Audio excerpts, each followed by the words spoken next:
Congratulations everyone on making it this far. I'm going to try and make this short. I just got a phone call. My refrigerator is running and it's not wearing a mask. I'm used to being in a rush though. I started freshman year a few months late and I ended senior year a few months early. Quite the accomplishment, but not my only accomplishment. I've done plenty of cool things, like raiding Banyan's pantry, stealing Derek's locker, and giving Austin Gergen a nightmare. I even got into prom with my homecoming ticket, but my greatest accomplishment was something else entirely. I didn't even want to do it at first. My parents forced me into sports when I moved here. It's like they wanted me to make friends or something. Come on, Mom, I have internet friends. She didn't understand. So, there I was, on the 6th day of cross country. I'd skipped the first 5 days of practice until my mom figured out what was happening. You'd skip too, if you were like me. See, I was slow. Not just slow, I was so slow you could outwalk me. Girls, boys, middle schoolers, they all zoomed past me, or was it Skype back then?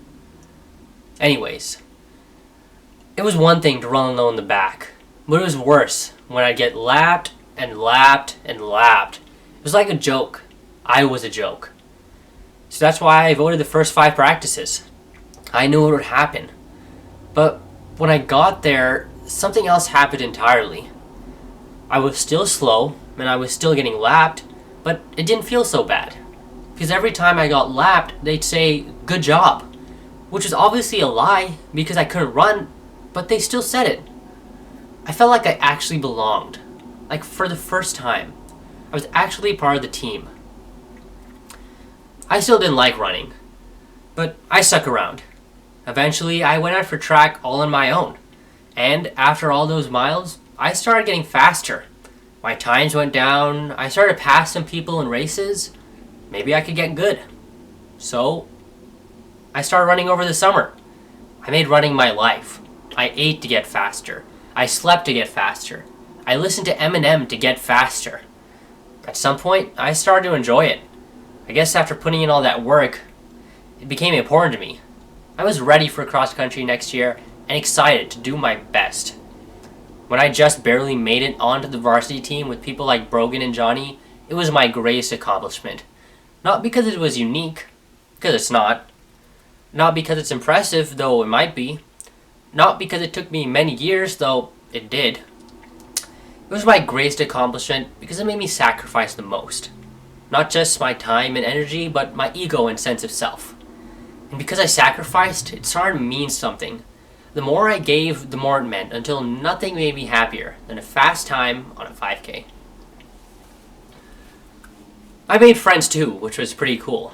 I met some of my closest friends, like Eric and Jake, through cross country. But making friends is different than keeping friends, which is where I've had the problem.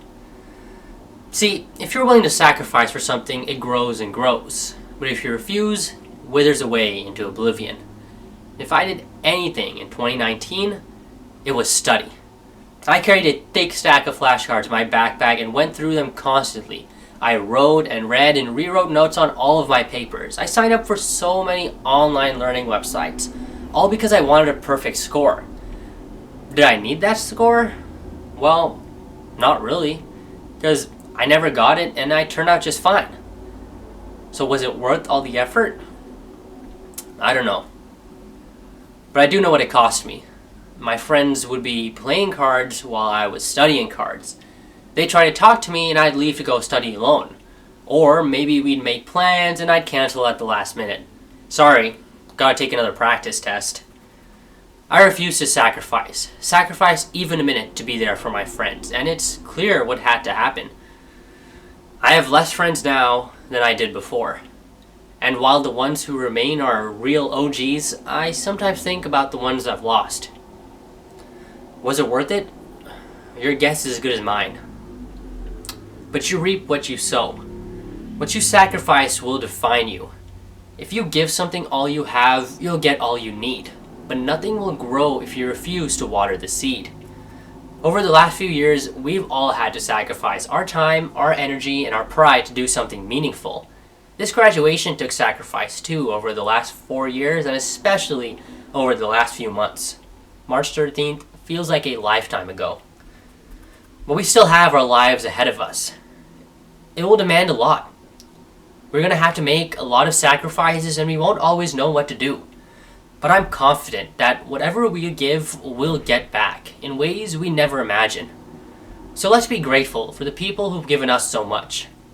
I'll start.